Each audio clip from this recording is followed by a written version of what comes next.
Trigger warning, this is a very graphic story. It's very traumatizing. If you can read the caption here, then if you can't handle it, log off now. But let's get into this story and listen to what the lawyer had to say. Now, this lady, as you can see, looks full-on pregnant, so therefore she has to have a delivery. Her and her husband, very young, early 20s, were in the process of trying to deliver their baby, and here's the story. Told her to start pushing.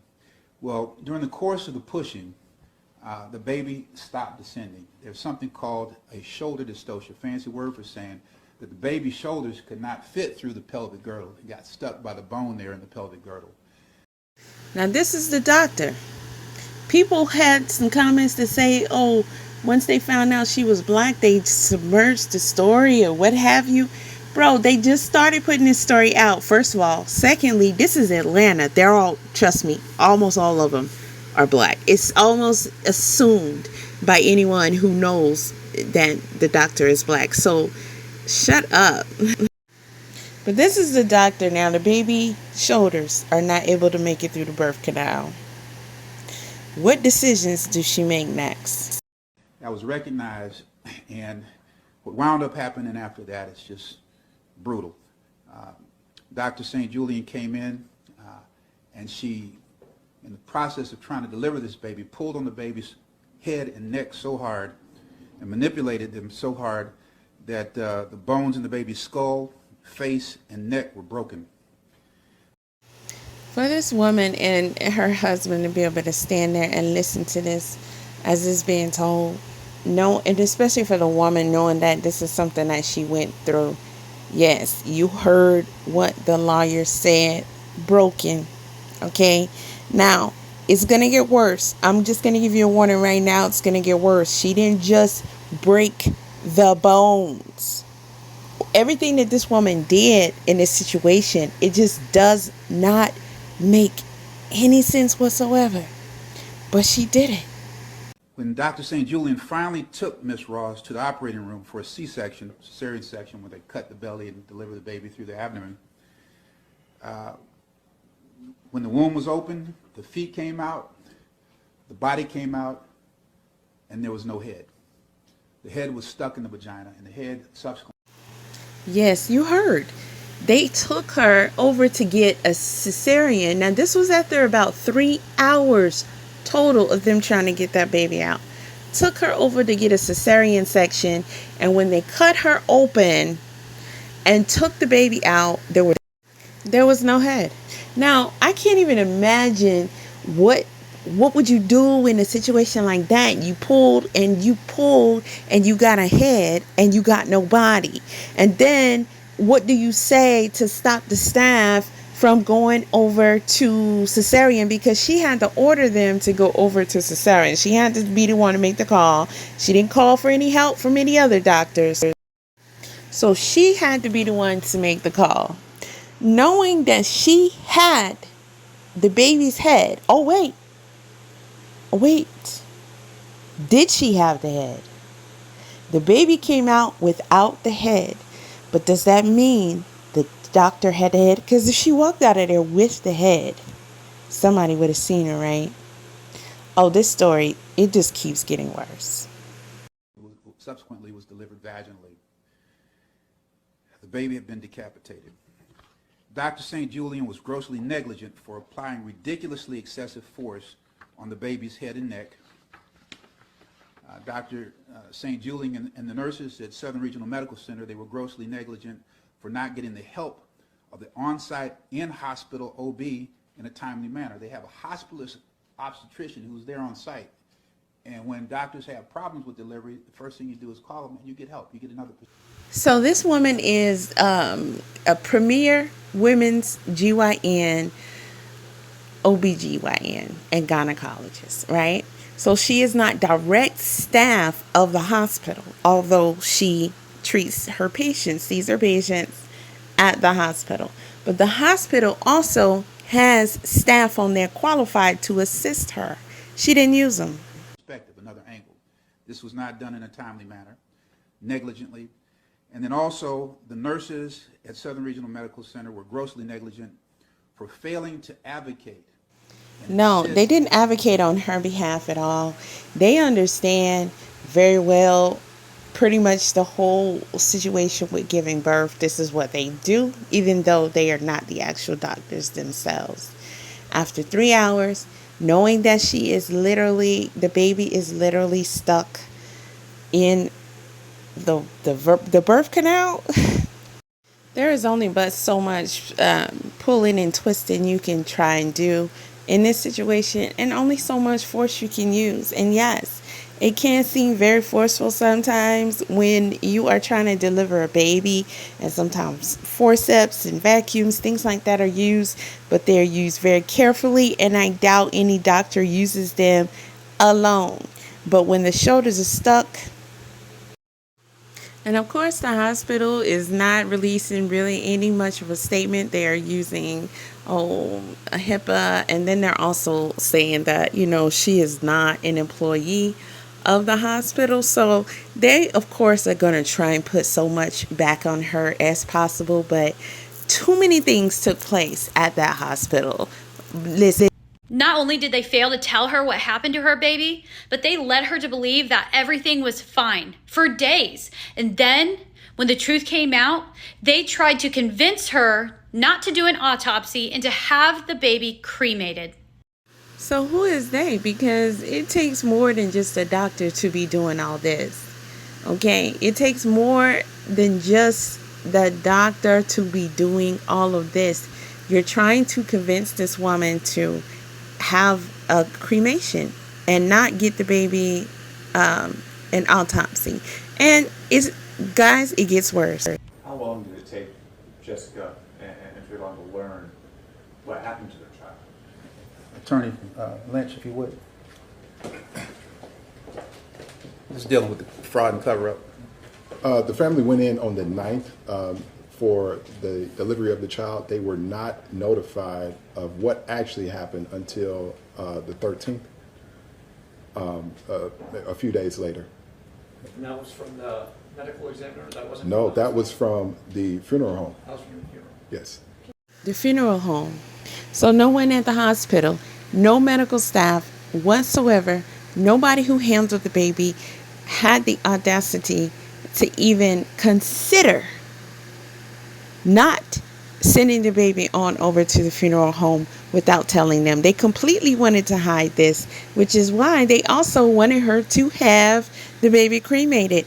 The funeral home had to tell her about this. Unbelievable. Can you also speak to the fact that they were not allowed to hold their child? Yes, they were not allowed to hold their child. The hospital basically said, hey, well, we can't let you hold the child. We can, and my understanding is that they at one time did not want them to see the child. But what they did, the hospital wrapped the child up very tightly so that they could not see what actually happened, and they were able to see the child behind the glass. Yes, guys, you heard correctly. Those of you who've had a baby before, do you recall when you go down the hall? Because this lady never got to hold her baby, so she had to go see her baby the same way they would have the father go down there, or any family, look through the glass and see the baby sitting in the nursery with the other babies in a little push buggy bassinet or what have you. They took her baby, put her baby in there, and put the head to the body and bundled it to make it seem like her baby was intact. And let me be more specific. In an attempt to basically misrepresent and miscommunicate to the family, when they wrapped this baby up tightly, they propped the baby's head up on top of the blanket to make it appear as though the head was actually attached when it wasn't. So they actually saw the baby on the day of the delivery? The day of the delivery, it's my understanding that same day. So when I say same day, it kind of went from the 9th into the 10th. So the stat C-section was called at about close to midnight. The surgery was over at 3 in the morning. The first conversation that Dr. St. Julian had with the couple was at about 5 in the morning, and that's when there was not total candor and disclosure at that time. The records reflect that Dr. St. Julian came in the next day and the next day after with the intention of actually telling the couple the truth. The couple reasonably didn't want to talk to her at that time, and finally, a day after she was discharged, there was a meeting that occurred 4 days after delivery where Dr. St. Julian came clean. Now, I am a nurse and a mother, and I cannot believe that nobody had the decency to tell this mother what happened to her baby. They all just went along with it. Nobody. Absolutely nobody. Okay. On July the 9th, 2023, just a few weeks ago, Jessica and Treveon, they were excited.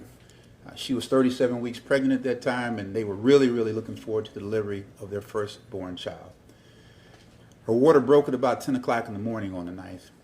Appropriately, she went over to labor and delivery over the Southern Regional.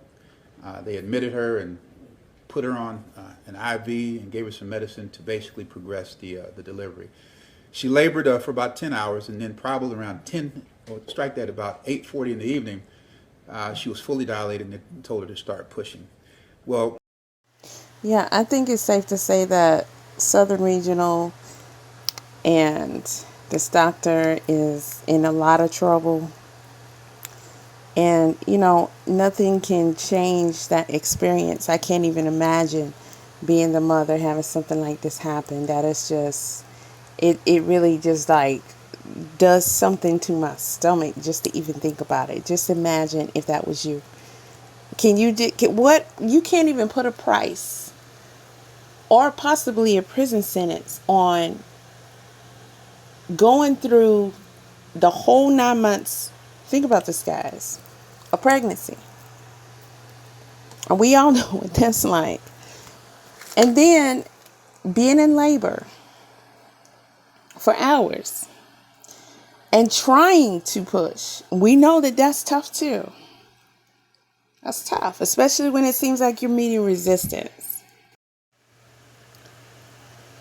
And then ending up having to go into an operation because whatever efforts that you all just put into, in which you're completely exhausted from now, did not pan out. Baby still didn't come out. You're going into surgery. So now you have to worry about the surgery that you weren't prepared for in any way, shape, or form because you didn't think you were pushing. You were pushing. Then they pull out a baby that you did not see. So clearly they had to have the husband out of the operating room at that time. Okay, they've done this before. We know that they can do it. And he's not in the operating room to see that child come out and to see that the child did not have the head. So I assume that somewhere along the lines of them having to clean her and retrieve something or another, they were also saying that they were taking out, the placenta and things like that. Whatever. I don't know what they could have told her, but they had to go down there and get that head. Staff is there. Any of you who've been there in a delivery room, grabbing the baby, traumatizing the baby, exposing it to lights, giving it shots, doing who knows, we don't know. They doing a lot of stuff to the baby, right? They take it away, they bring it back, they do some stuff, and they bring it back, and, nobody but the doctor saw and handled this decapitated baby? Nope, that's not true. We know that, right? Yep, we know that. So, when the baby was in the nursery, allegedly being taken care of by them, for whatever reasons they gave them that they couldn't hold the baby, which is... And the baby's in the nursery with the head being propped up. Everybody had to know this baby is not alive. The head will fall off if you try to grab it, so be careful what you do. Everybody had to know that. Mind you, they pulled this off for about 3 days. About 3 days. And then tried to get the woman to cremate her baby instead of having any type of funeral. And then sent the baby on over to the funeral home. I guess at this point they were hoping that this would end up being the funeral home's problem. Oh, we can blame it on the funeral home. We can say we don't know what happened and the funeral home did it. But that didn't happen, did it? There is no way that this hospital can detach themselves from this. I don't care what type of relationship they had, working or other, with this doctor. I went on her website and, the reviews she didn't have any bad reviews that I saw, but it's their website. So if there were any, they could take them down if they choose, first of all. Secondly, the reviews didn't seem too thoughtful, So if there was something extraordinary about her, I'm pretty sure that people would have took time to really get into that review, and I didn't see any of that either. However, at the end of the day, this woman, you can see her whole profile on there. You can see that she's been in practice since 2005. She has a family. I'm not sure what was going on with her that day. I don't know her history. So it's kind of hard to come from a particular angle. I know it's very serious that this child's head was decapitated and it was hidden and all that kind of stuff. There is no excuse for that, though. At the end of the day, there's any type of sympathy that you could try to have for this doctor, or what she may have been going through, or what was going on that day, or maybe she didn't understand the severity of what, the pressure was doing to the baby. Like, she didn't understand that this was too much. If she didn't understand that the shoulders were stuck and the proper way to do it, she should have got help. Because either way I try to pull it around in my mind, I come back with something that says, nope, she should have tried to get help. Okay, sometimes even crazy people know they need help. Sometimes when people are overwhelmed, instead of continuing to try, they can say, I need help with this. I'm not handling it well, or I'm not sure about this. She didn't do that. She didn't do that at all. And neither did the staff. There should be nothing, as a medical professional, if this is just for anyone who would try and have some, come up with some kind of sympathies in your head for this woman. Even if she, as a medical professional, dropped balls here, didn't get help, didn't properly assess the situation, didn't make the right moves, and this thing happened. You can't hide something like that. It's impossible. It's just not going to happen. It's absolutely 100% not going to happen. That baby is deceased and the head is off the body. What are you thinking? I don't care how you feel about it. It's what you did. Isn't this something we grow up trying to teach children? I don't understand. You cannot hide from this. The more trauma that you cause this family by having them to believe and worry further, trying to figure out what's the problem, why I can't hold my baby, what's going on. But they think they have a baby that is alive.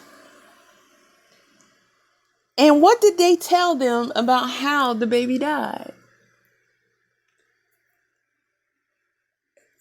And then for them to get to the morgue to find out that your baby was decapitated during birth,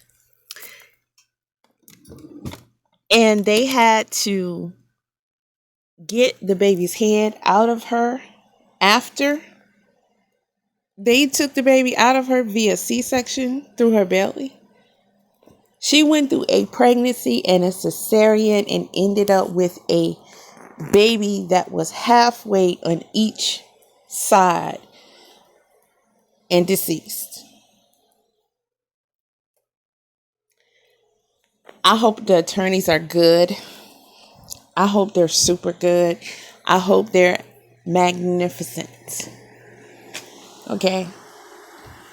Because hospital attorneys, and then you got the doctor with her attorneys, they have so much to their advantage in this situation. It is eerie. It's very eerie. They have so much to their advantage. First of all, they have every record involving this situation. Okay?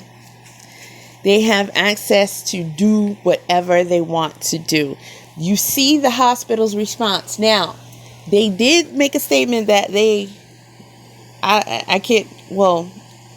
fired is not a good word because she's not technically your employee, but of course she's banned from being able to work there, but you cannot try and remove yourself when she had every right to practice at your facility and use your staff to practice that. She don't come with her whole team of delivery nurses and the rooms and, you know, all these. There is no way of being able to deliver a baby and not have to go through hospital staff in some kind of way. There's too much at stake, too much liabilities that can be had for the hospital to have you come in there, no matter what your credentials or recommendations or your past is, to have you come in there and just do your thing and none of their staff to ever be able to see how your operations are. You could be doing who knows what and then fall back on them at the end of the day. So there's no escaping this on the hospital's part. It's impossible. Too much has happened. Too much.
So I was looking some stuff up earlier about Dr. Tracy St. Julian, and you guys, I just can't. Look at this. So on her website, of course, it lists out all of her credentials, talks about all of her accomplishments as a physician. But this part right here really got to me. She is the wife of Deshaun St. Julian, and they have 2 beautiful daughters. So she's a mother herself. And not just that, but she seems to be a very dedicated, loving mother. She has several posts on her Facebook like this: "Happy birthday to my amazing creative daughter. Love you so much." And she puts together all these cute little slideshows, takes them out and does little photo shoots, just mother stuff. Now look at this. "Happy birthday to my first lovely child. I love you so much." Did you see that? Happy birthday to my first lovely child. Well, what about Jessica Ross's first lovely child? And that's where I come in and try to have sympathy for this woman. But shouldn't this be all the things that she was thinking about when she made each decision from step to step? Because no way in your right mind could you have thought that you're going to cover up a whole decapitation. It's just, I can't wrap my brain around that one. It blows my mind that as a mother, she had no problem hiding this from Jessica and trying to cover her tracks instead of being accountable and having a little bit of integrity. Now, this is something else that she had on her Facebook. I do not want to get into any kind of political debate, but I want to point out some interesting things in this post that really caught my attention. You have to seriously evaluate your morality, empathy, Christianity, and patriotism. Well, doctor, what about your morality and empathy and Christianity and all of that? I take offense as a physician that risks her life every day to care for patients that may or may not have COVID, that the leader of the free world would imply I'm doing this to make more money. I'm doing this to ensure that my patients live to see another day happy and healthy. Really? And what if your patients don't live another day to be happy and healthy? Do you just hide it from them? Do you just lie to them? Do you just try to cover up your mistakes? Is that your definition of morality and being a good physician? I just can't with this lady, you guys. I just can't. You are a mother. Shame on you. Yeah, I had to let her rock out on that one because she was doing her thing. But, at the end of the day, this is sad. It's sad for that couple that lost their child. It's sad for their families. This young lady is traumatized for the rest of her life, and hopefully it will not at any point be suicidal. The woman, the doctor, has damaged herself. She is damaged. She brought this up on her family. The hospital. This is just a tragedy.